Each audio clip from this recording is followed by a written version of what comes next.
One of our first questions that we had submitted was in regards to district policies, especially the new policies that we've set in place. Many of you had received the communications last month into regards of the district policies related to funds as well as education. So as you see here, we had a curious member asking why those changes are made the way for districts to operate under the chapter in terms of the meetings and the funds. So to get into this, there has been a lot of discussion around districts for quite some time here at National, specifically on how we can ensure each party, whether it's districts, chapters, as well as national, that we're in compliance with IRS requirements for tax-exempt status. Additionally, we want to ensure that each of our subsidiary is also providing the best quality education and networking experiences for our members. And we want to ensure the quality education helps to uphold the integrity of the credential as well. So that was really how we came to this decision to implement these new policies, was to support, the IRS compliance. Not only we as National are held to those, but you as a chapter or a district are also held to those. So it's really important that their finances are streamlined, that they're organized, that they're accurate, because at any point in time, we as ANFP National can be held to, we are held to an audit, a full audit each year. But we never want to put any risk for our tax-exempt status, whether that be with National or with our chapters. So to do that, we did feel that we needed to streamline those funds and house them centrally for each of our chapters. And then, of course, we really always want to ensure that we're providing the high-quality education that our members have come to expect from the ANFP name. And we do feel that the chapter is typically more equipped financially to provide such quality as that. It's not to say that the districts do not. However, we are seeing a variance between the two type of meetings, district versus chapters. So we'd like to see that quality improve. And overall, this helps to uphold that integrity of the credential, that CDM, CFPP credential. It's really held to a higher standard when we provide that quality education when our members come to attend those meetings, and they're seeking that, not just the CEs, but the quality of education to improve their overall competency. So any questions as to why we made these changes to the district policies? Feel free to use your chat function if you don't want to speak up. And then, of course, if you need to follow up with me after the program, I'm happy to take on any questions or comments that you might have, okay? So we're going to dive into this just a little bit deeper. First, districts should not hold separate financials account or be conducting financial business separate from the chapter. Again, this is a new policy. And with regards to all of these policies, we're asking that these be implemented at the start of the volunteer year, so June 1st. We do understand that some of our districts are in the middle of planning a spring meeting, give them time to reconcile any invoices or outstanding payments. So just keep that in mind when we're going through these. So if your districts are currently holding separate financial accounts, we ask that you start to begin the process of transferring your district funds to the chapter's main financial account. So once your final payments and all reconciliation is complete, district's accounts should be closed and the remaining funds should be transferred to the chapter account. That's not to say that the chapter then has, free use of the district funds that you may have worked so hard for. They should be, the funds that you transfer over to your chapter should still be earmarked for your district, okay? So I really want people to keep that in mind. I think there was some concern there. That you would just be handing over all of your funds and not get a say as to what happens with it. So please keep that in mind. And I certainly understand that all the finances in one account places additional work on the volunteer treasurer, the chapter treasurer. However, this is another layer of fraud protection as there are fewer people who have access to the chapter or district funds, and it's really going to help your chapter maintain clean record of all transactions related to your district as well as your chapter activities. It's going to allow for improved tracking of all financial activities, and this will really ensure the funds are being used properly and therefore, most importantly, reported properly. If your district activities are not reported or have not been reported, this puts us at risk for the chapter facing the possibility of losing their tax-exempt status. So this is why it is very important that we are housing these financials in one spot, and there are only probably 2 to 3 people that would have access to those funds at any given time. It's not to say that you're not permitted to know the current finances of the chapter. You certainly are, and that's any member's right. But this is hopefully going to streamline that process and ensure that when the time comes to file the 990, your chapter can do so knowing that they've fully reported all of your district activities and have those accurate numbers that they're reporting to the IRS. You know, as I said before, ANFP, we answer to a full audit each year, and chapters are expected to follow the requirements put forth by the IRS, just as ANFP National is. Streamlining these financial processes is going to ensure that a chapter is meeting these requirements, and it also demonstrates sound financial practices. So any questions there? I think I saw one pop up here on chat, but if anybody has questions on the phone, we'll take those too. Yes, this is Marcia from Missouri. Yes. And I'm the treasurer in our state. Yes. Good afternoon. I just have a couple of questions. I'm doing fine. I just have a couple of questions. I know that our districts have already turned their funds over to our state. Okay. And there's been lots of questions, you know, of course, and concerns. And so I am glad to know that, because I, too, was a little bit confused about how we're going to do all this. So right. I am glad to know that each district will know, you know, what their money is and how it's still be used in their districts. Correct. Is that correct? Yes. Okay. Yes, correct.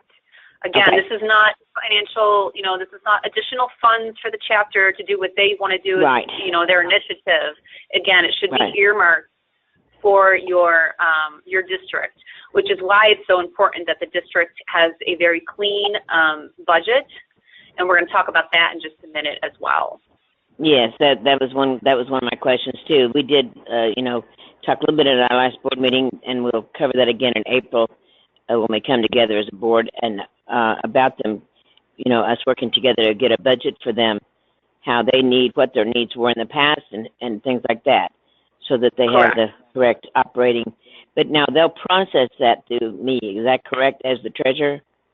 Yes, they will. I mean, That is about correct. like funding. Will I be like, if they have bills to pay, they will submit those and I will pay them? Is that, I mean. That is correct. Yes, because Okay. everything is now centrally housed from Right. one financial account. Yes. Okay. And like I said, Okay. you know, I do understand there is an additional burden on the volunteer treasurer. We were, you know, that was something that definitely came up in our discussions here when we came to the district policies. But again, this is just another layer of protection. So there's not, Yeah, just, you know, 5 people managing money within one chapter, but now it's rather 2 people Right. that have access to that. Yeah. Yes, I understand. I do think it will make it, on the onset, yes, it's getting it all started, but I think on the onset it will be good, you know. Yeah. Because I know that we've had some confusion about what we're supposed to be doing a little bit.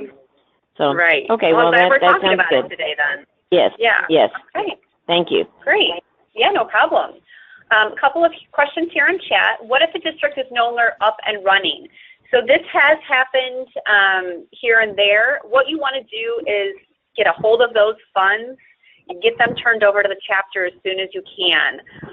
If you need some help navigating that, you know, I'm happy to help mediate that conversation with your past district leaders or perhaps, you know, a current district leader that's no longer engaged. But we do want to be sure that if the district is no longer active, that we get a hold of those funds as soon as possible. And after that, you'll need to determine if you want the district to remain active or if districts are no longer feasible for your chapter. Great question. And one more. May I ask one more question? Oh, I'm sorry. Yeah, go ahead. I just on that note, we have had that happen in our state, and they have been inactive for, probably 4 years or better. And the monies was kept separate until a point, and we did regional meetings trying to get them all active again by hosting meetings there and using some of that funding. The board voted to use some of the funds to pay to have those meetings. So, and they still are inactive. They've not, proceeded with getting officers and stuff like that. So we did kind of go in that direction to use some of that fundings from those inactive districts. Right, yes. And that's perfectly fine to do. If you think, if they've all decided as a district or you as a chapter board have decided that that particular district is no longer viable for whatever the reason, then yes, that's perfectly fine. Okay. Okay. All right, we have another question here. Can we have them listed separate accounts under Chapter East, Central, and West? So this, I would say that rather than separate accounts, because that is going to be quite a bit to manage for your treasurer, that again, we're deferring to a budget, that we have all of our anticipated expected expenses written out and accounted for, so that it's very clear that the year ahead of you, where the money is going, when it's due, what bills need to be paid when, and so on and so forth. I do think the separate accounts could be quite a challenge, and one of those reasons is because you need to use the same fine or the IRS number for those accounts. We would not be able to give you a separate number that you would need for those accounts. So that would be my recommendation is, to really look at your budgets for your districts very closely. You'll know how much money they're turning over. You know how much money will be earmarked for that particular district.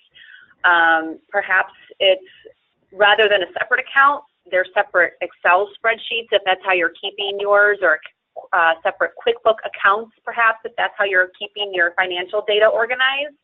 But again, having the separate accounts for each district may prove to be pretty difficult since they are supposed to be using the same fine number as the chapter, and that's, at least that's how the IRS recognizes them. Districts are recognized as with the same fine number as a chapter. Okay. Yes, again, all under the same chapter here. So somebody asked, would this be where the treasurer-elect comes in to help? Absolutely. This is a great task to have your treasurer-elect for those chapters that have that position in place. And really, your treasurer and your treasurer-elect should be working as a team anyhow. The treasurer-elect is a very busy role. There's a lot involved. It can be complicated. So anytime that you can help out each other, and, the treasurer, if you've been through this and you know it really well, certainly bring the treasurer-elect under your wing to help them through this process. And, with that being said, I would just think of this as a board effort, because this is a lot of work to get this in place. I completely understand that, managing those funds and get them centrally located is going to take some work. So really work as a board on getting this accomplished, helping each other out where you can. I know you're somewhat limited because you should only have a couple names on the accounts, but if there's any other paperwork that others on your board, can help you out with in terms of, how your budgets are being set up, definitely put your finance committee in use to help them with the district budgets and keeping those organized and on track. But certainly your treasurer-elect can most absolutely help you if you are the treasurer currently. All right, great questions. Any other questions about this particular policy? Okay. And then just as we've kind of touched on here a little bit, because all the finances are in one central location, or will be by the start of the volunteer year, you're going to have to, as a district, present a budget to your chapter board. You know how much money you're going to be turning over, so obviously stay within that range, within your budget, just as you would if you were holding a separate account. And that will be presented to your board and your finance committee and will be approved. So this means, this will give the chapter a better idea of the activities then that they need to be reporting also. And we'll go back to that in just a minute. But if you need to receive funds in a timely manner, you have your fall meeting coming up, and when the payment to the hotel or the community center is going to be due, the payment to the caterer, anything like that, this is really where your budget needs to be very organized and detail oriented, so you have all of those expenses laid out in front of you. Certainly, I know that there are unexpected expenses, you know, reimbursements of those things, but make sure, again, you're kind of allotting enough money for those unexpected things as best as you can. And this is where it's important that we're, you know, keeping our records very clean, because when we go to create our budget, we can always refer to what we did last year.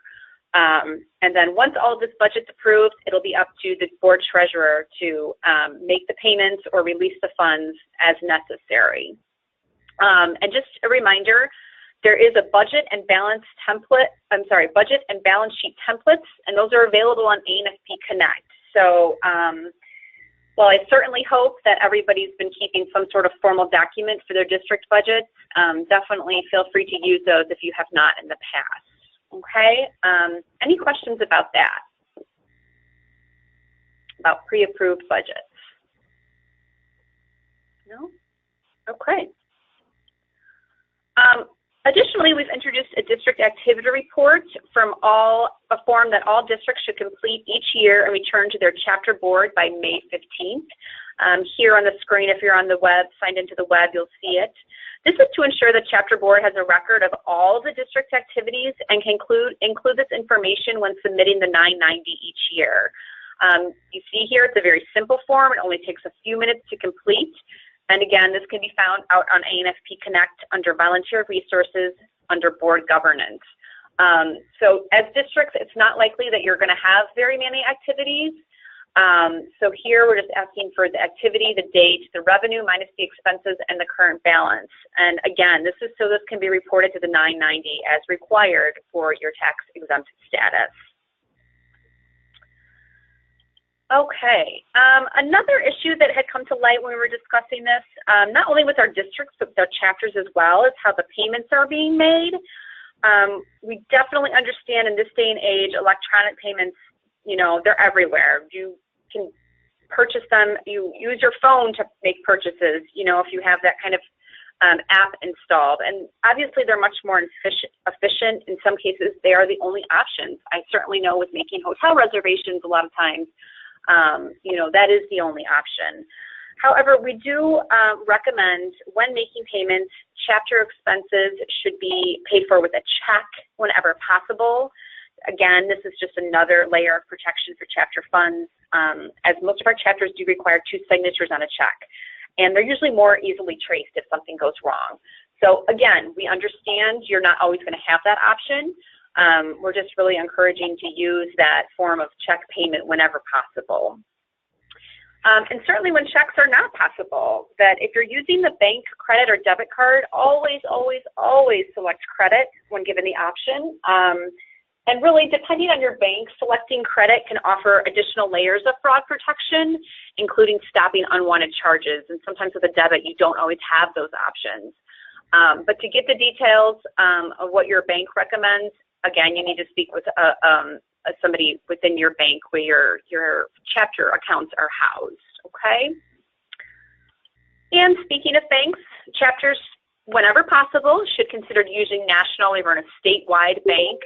Obviously, this will allow the accounts to be transferred more easily as new officers, the president and the treasurer, take over in their term. This will make the transfer of the accounts just easier and a safer process when you're just switching the name rather than switching banks entirely. I know this is something some of our chapters have had a really hard time with, and it can be hard to watch because a lot of times it delays a lot of their other initiatives because they can't get the financial accounts straightened out. So just something to keep in mind. Any questions about the financial policies that we have in place? And some of them, again, aren't policies, but rather recommendations. Any questions about that? Let's just check chat really quick. Okay. All right, so moving on to district educational policies. We really understand how important district meetings are to our members. I've gotten phone calls and emails, you know, and we don't want to hinder that. It's just, and we understand it's one of the few ways that some of our members can obtain CEs face-to-face. There aren't always many options out there for them. Our districts will still be able to hold an education meeting. But this format will ensure that chapters are getting support from meetings as well. Additionally, again, I think I kind of touched on, the quality of education at the chapter level tends to differ from the district level. And we've seen this through the prior approval applications that have come through. So we want to ensure that members have the access to continuous quality education, and we feel the chapter is typically best suited for this, not always. But this will really allow your district leaders to focus on one meeting a year, you know, and definitely make sure that that quality education is there, that it really improves the overall competency of your CDMs. And I'm certainly not slamming what districts have done in the past or what they're doing now. I don't want that to come off as this. You know, again, this comes back to maintaining the integrity of our credential, and the education that we're putting out there for our members really holds that value, that value to that CDM. And we feel that this can be best done with one annual district meeting a year. And in order to provide CE, districts will still need to complete the CE prior approval application. This is the same one the chapter use and submit, and it, you know, the required documents that need to be submitted with that. So your your program evaluations, your sample certificate, your agenda, your outline, your speaker bios, as well as their objectives. All of those things need to be included along with the completed application.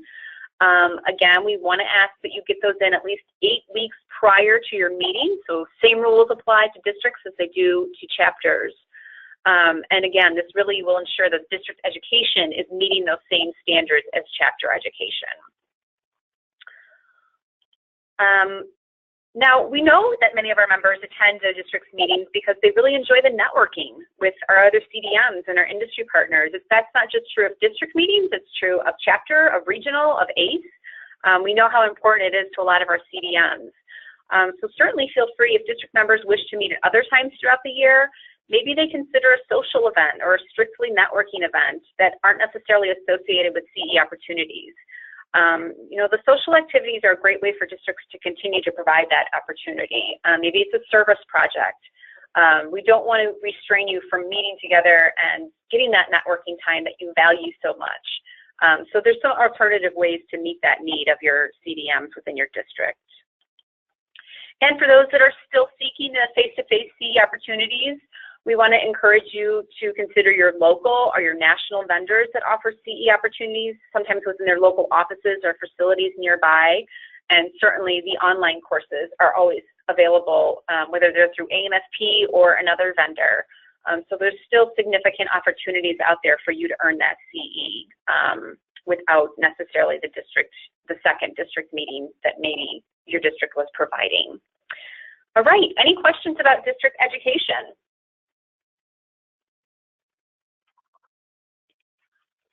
No? Okay. You know, and I just want to say we've had both positive and negative reactions to these policies. I've had the opportunity to speak with members and email with members about these changes.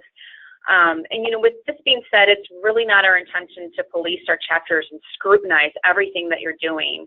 But it's a means to ensure the education, again, really upholds this integrity of the credential, and that our financial practices are up to par with the ANFP policies and best practices, and certainly with the IRS regulations as tax-exempt organizations. Really, we're just meeting this compliance is what it boils down to. So I know it might be a little bit rough here to get things switched over and changed, but I do feel confident that once it is, I think everybody will benefit from these new policies. Okay, any other questions at this time about district financial or education policies? No? Okay. Another question here we received that was submitted through a member is, they want us to clarify getting approval hours for meetings at networking. Now, standalone networking events are not eligible for CE, and this is relayed directly in the prior approval application. In fact, there's a list that you see here that are not eligible. ANFP follows these same standards. We are also held to the CBDM requirements.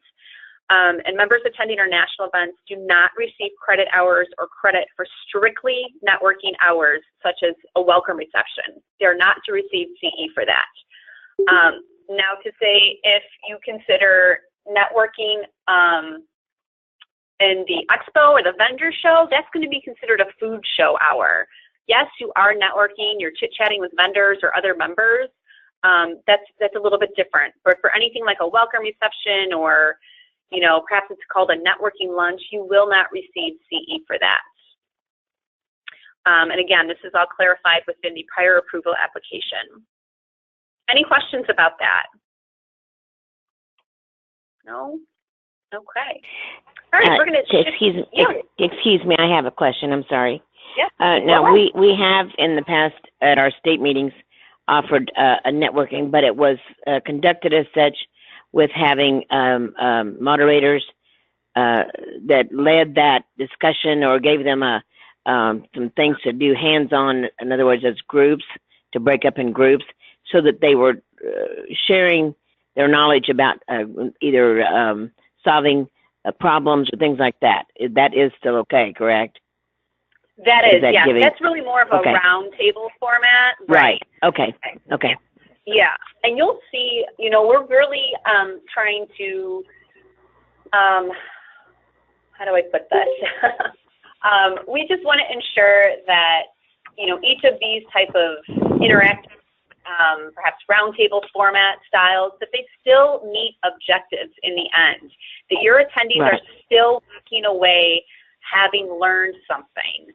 That is really, you know, where you can define an educational session, is that they have a takeaway. So as long as you're meeting that standard when you're submitting that prior approval application and the supporting documents, you know, and then in that format, that is not necessarily, that is not considered networking. Okay. But there's no, you know, with networking, there's usually no formal setting or program or anything like that in place. Right. All right. Any other questions? No. Okay. So we're going to shift gears here. This morning I sent an email to all chapter board members with their individual results from the chapter-related questions that were part of the ANFP Membership Service and Education Survey. And if you recall, this was distributed way back in October, which feels like ages ago. But I did send out those results to your, those individual results to your chapter board leaders. So certainly if you're not a leader in a leadership position, reach out to your board.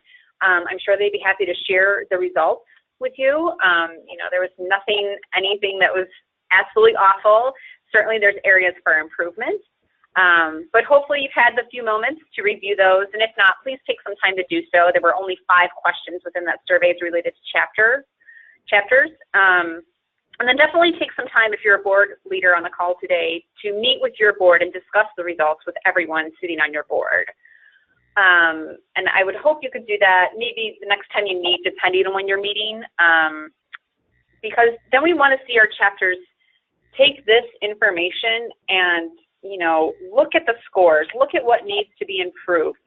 My suggestion really is, though, to create a survey to inquire even further upon these questions about how our chapters can better meet their needs related to these specific areas. You know, and once you get, if you do choose to go through a second survey and get those results back, there are going to be some really great starting points for chapter goals or other initiatives or member services. So I think it's worthwhile. It doesn't have to be a very long survey. You know, you're giving more objective choices in their response, so you really have a clear understanding. So let's just walk through it, and I can kind of give you some examples and some recommendations. So for those chapters where location was the main reason for not attending, so let me back up here. The first question of chapters we asked is, have you ever attended chapter meetings in the last 5 years? Most of you said no, unfortunately, but below is the reasoning why they may not have attended. The biggest one was scheduling conflict, okay? So if that is the case, what you need to find out is what time of year, what month, is it a weekend, is it a weekday? What's going to work better for their schedule of the majority of your members? You're not going to make everyone happy, but this would be an opportunity to dive a little bit deeper as to how you can better accommodate those that have the scheduling conflicts. Again, some people have an easier time taking off of work, others do not. Are weekends an option for your chapter meetings? I don't see many of our chapter meetings taking place on the weekends. So that might be something that you need to really get a better understanding from your members. The next one is where the location. So some of those, depending on your state, how big it is, you might want to rotate it from different regions from year to year. I know a lot of our states do that. Some of our bigger states like California, Pennsylvania, they definitely try to rotate that between the regions. Certainly think about offering a virtual option. So having somebody being able to call in if they are not able to physically be there. There are some free conference and webinar options. Those of you may be familiar with uberconference.com or freeconferencecall.com. And in some cases with these two services, there's options to allow you to share your screen or record the call. But ask your members if that's something they'd be interested in doing. Perhaps, the cost is very nominal and it's worth it if you think you're going to have, 15, 20 people that would join the conference virtually. But again, that question deserves to be looked into, or I should say that response deserves to be looked into, because that's such a large number, responding, saying that location is a big issue or a big challenge for them in terms of attending the meeting. Certainly cost to attend. I know this is always a big one, but in a lot of ways I do feel is, our chapters really are conscious of that, certainly when it comes to registration. Consider offering a grant. Is your chapter in a financial position to offer a grant, not only for registration, perhaps, a night hotel, things of that nature? That's something maybe you and your board would like to discuss, is offering such a service like that. Consider raffling off a free registration or, a $100 gift card for you to be used for travel expenses. So those are some ways you might be able to help offset some of those costs. I know it is only for one person, but certainly that one person would be greatly appreciative in some cases. If registration is too high, there are other ways to combat that. You could offer promotional things such as bringing in canned goods and offering $5 off a registration. Consider reaching out to your local sponsors or vendors to help offset some of that cost and therefore pass on those savings to your attendees, okay? But again, that was one that kind of hit a big mark there for your members in terms of the chapter meetings. I'm just going to pause here. I'm seeing some questions pop up on the chat. So give me 1 minute here. Yes, thank you. So we have a caller, or I should say somebody on the line, that you can still get food show hours in terms of, we're kind of circling back to our networking discussion we had a moment ago, but there is a maximum of 5 food show hours per 3-year qualifying period. Yes, correct. So keep that in mind. I know a lot of us attend more than that, more food shows than that. So definitely something to keep in mind when you are working on your food show hours or meeting your overall hours. And then somebody has a question here about the survey results. Under the side-by-side analysis, does the number for state relate as a percentage? So I don't have it up here. I just have all of the aggregate number from all of our chapter members that took this. The side-by-side, I believe, is a percentage as well. Unfortunately, it wasn't clarified like that when the results were given back to us. So yes, it's looking like a percentage here. Okay. Let's see here. Yes, cost is the biggest change for many of our chapters. I understand many companies or your organization is not paying for the hotel, the time off. Yes, we definitely have that same challenge here at National with our regional meetings as well as ACE. So again, reach out to your members. How can you help to, relieve some of that pressure? Maybe it is a weekend meeting. Maybe that would help them so they don't necessarily have to take time off. Maybe there is a raffle to give away a hotel night, things of that nature. Again, this only helps one person here and there, but there's some ways to get creative with some of those and help relieve some of that financial pressure for our members. Okay. All right, so let's keep moving on here. So we talked this, the cost to attend, time of meeting, and then benefits of attending. So if we back up, many of them, a little over half, many of them are attending because of the affordable quality education. So this is great. It kind of contradicts what we were just talking about, but there's certainly room for improvement. We really, again, kind of going back to our district policies and the level of education we're providing, we really want to think about the topics that were being presented. Are they current? Are they relevant? Are they interesting? Who's presenting them? Are they seasoned professionals in the field, healthcare partners, chapter leaders from other states? We really would like to see this number increase the next time we send out this survey, but it's great to see that the majority of our members are attending for that exact reason. And then you want to take a look, when you look at these survey results, the areas that are not so high.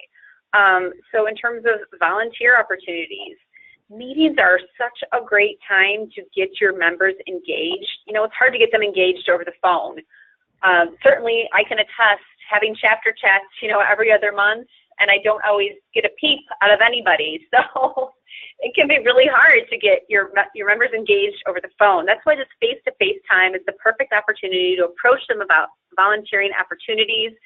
Ask them to help with registration, hand out agendas, ask them to introduce speakers. Make sure you have your volunteer sign-up forms available at each meeting. Review that sign-up form and follow out with them, and make sure that everybody that has signed up for a volunteer role is given something to do. We do not want to let potential volunteers slip through your hands. I think part of the reason is that we see so many people lack or kind of, fade into the sunset is that we're not engaging them right away. So we want to, take advantage of their willingness at that moment. And, even if it's something as simple as writing an article for a newsletter or coming up with a recipe for a newsletter, maybe they're in charge of taking pictures at your next meeting. It doesn't have to be a 2-year long-term commitment in a leadership position. The point is just to get them interested in volunteering and stepping up. Another score here that was a little on the low side was the vendor show or the expo. This again, you can go back out to your members. What do they want to see at their vendor show and expo? What kind of products do they want to see that they're not being seen, that you can get that higher score? Maybe they'd like more time with the vendors also, depending on what you have time for within your agenda, and certainly consider the food show hour itself if you're going to be giving out that kind of CE. But this is a great opportunity to get them to elaborate on what they want out of the vendor show, or what more if they would like to see. So again, I want you to just take a look at these scores. If you haven't had the opportunity to do that, as a board, as a chapter, you can certainly review them. If you wanted to present them to your chapter and let them know and give them the opportunity to give you some feedback, this could be a really great tool into improving these services or these programs that we do offer our chapters. So any questions about that? I apologize, I threw them kind of quick at you, but I do think that this information can be very useful. So I do hope that you take advantage of it and take the time to review it. So next I want to dive a little bit, same survey, and the chapter involvement and the overall satisfaction. So we asked members to rate their satisfaction on a number of areas involving their chapter. Most chapters scored the highest with their educational programs, as we just saw. while communications and social media were rated on a lower end of the satisfaction scale. So let's just go back here and take a look at that. So here we asked them to rate. Oh, and I'm sorry, somebody asked a question if this was a percentage. This is actually a rating. So my apologies. The percentages are in the first three questions, 15, 15A, and 16, and this is a rank or a rate, okay? So here, the aggregate number, we said, again, educational meetings rated the highest, while our communications and our social media are on a little bit of the lower side. So this would give you the opportunity also to dive a little deeper. We didn't specifically ask which chapter program or meetings. Obviously, this varies from chapter to chapter. So chapters leaders, you may need to follow up with your members and ask those specific questions about each of your programs, your meetings, your events, and other offerings, especially if you're offering more than one or two programs throughout the year. You know, what are you doing well within those educational programs? Is it the speakers? Is it the content? Is it the format? What needs to be improved upon? As for communications, considering asking your members if the board is not communicating frequently enough, if the communications are not clear, are they helpful? How do they prefer to receive the information? Most of us will say by email. However, maybe that's not the case with your chapter, but it's worth inquiring about. So we need to dive a little deeper into what our members' wants and their needs are in terms of communication, because this is really what helps to keep them informed and engaged when we aren't able to have that opportunity to see them face-to-face all the time. And this is really true of social media as well. Social media should be a regular part of your chapter communications. When surveying your members, ask what platform they use most frequently, and really start to focus on that platform and build a following using, you know, the one that they're most frequently taking advantage of. This is a really easy way to communicate with members. I know many people are on Facebook. You know, most of us check it maybe once, maybe twice a day. So that to me is a little bit more accessible than an email or perhaps posting a newsletter, because that communication is typically instantaneous. So I would encourage our chapters to take a closer look at those social media platforms and see what's really going to work best for them and start a really good following with your own chapter members. Okay, and the last section, 18 here with the ratings, we've asked the chapter members to rate their satisfaction with their current chapter leader board, chapter board or leadership. And again, in most cases, communication for your chapter leadership, unfortunately, it maybe scored a little bit low. So as a board, you want to consider the ways to regularly communicate with your chapter members if you're not already. Be sure to send out board meetings. An abbreviated version is just fine. So your members really know what's going on in your board meetings, what's, you know, what are some projects that are ahead for you as a board, and that they're very informed about your decision making or decisions that have been made. Definitely you want to communicate things such as policies and procedures. They may not be affected whatsoever by a new change to a policy and procedure. The important part is that you're communicating with them and they're aware of the board making these kinds of changes. Now you'll see here, the good news is that most of your members find your leadership easy to reach and approachable. So this is something you want to keep up with. Keep doing that. That can't be stressed enough. You know, we want to make sure that our members are not intimidated by our chapter leaders, our national leaders, by staff, you know, for any reason. We want to be sure that they feel comfortable coming to us with any questions or concerns. Another area we could use some improvement is engaging with our members. And this really goes hand in hand with our communication. It's certainly easy enough to improve our communication via email, and again, with social media. It's instantaneous. But what are we doing to engage our members also face-to-face when we do have the opportunity to meet with them face-to-face? This might be an area where you want to dig a little deeper again. Ask your members to elaborate a little bit on this. How would they like to see you more engaged? Have them define what engagement really means to them. It may be something as giving your members the opportunity to chat with you face-to-face. You know, maybe you host roundtables with chapter members. I've heard some of our chapters already doing this. Maybe there's a meet and greet. So they feel like they have some sort of personal connection, so they feel more engaged, not only with the leaders, but with the chapter. It really will give them a feeling of being heard and appreciated, and knowing that the leadership has taken the time to chat with them and ensure that they're getting everything they need from their chapter. Okay, so I know that was a lot I threw out there, even within those 5 little questions. There's definitely room for your members to elaborate on what their needs and their wants are from these. So I would certainly encourage you as a chapter or chapter leaders to consider a membership survey if you have not done one recently. Definitely include some of the topics that we've discussed here today, as well as anything else, that you're curious about as to what your members need or want from you as a chapter.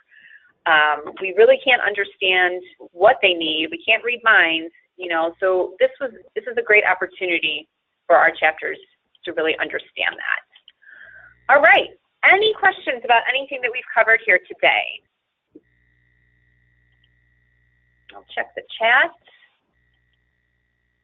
Okay, I don't see any. Any other questions? Certainly if you have questions after the call, give me a call, shoot me an email. And if you have any challenges with the transition from the district funds to housing them centrally, or you're getting some pushback from members, definitely let me know. Again, I'm happy to mediate those conversations. All right, so last, just some few important dates we have coming up here. If you are planning to attend the Dallas Regional Meeting, early bird registration ends tomorrow. So please get busy registering for that meeting. And we are limited as terms of the number of members that we can have at this meeting. So definitely important that you get registered as soon as possible. We have some upcoming deadlines. As you know, if your chapter has not already submitted the ACE award, that we need to do that by February 28th, next week. Keep in mind, chapter awards, those are due March 31st. It doesn't sound like it's a long way away, or it sounds like it's a long way away, but it's really probably only about, 6 weeks away. So definitely get busy on those if you haven't submitted those already. And then, of course, June 1st, it's right on the horizon. But officers and updated will need to be updated through the chapter portal by June 1st, as we are approaching the new volunteer year. All right. Well, thank you all again so much for joining us. Please keep in mind for the next chapter chat, which will take place on Tuesday, April 24th at 2 p.m., we're going to be discussing how to engage millennials. So keep your eye out for more information about that chat in the coming weeks. And thank you all again for joining us this afternoon. Have a great week. Thank you. Thank you. Thank you.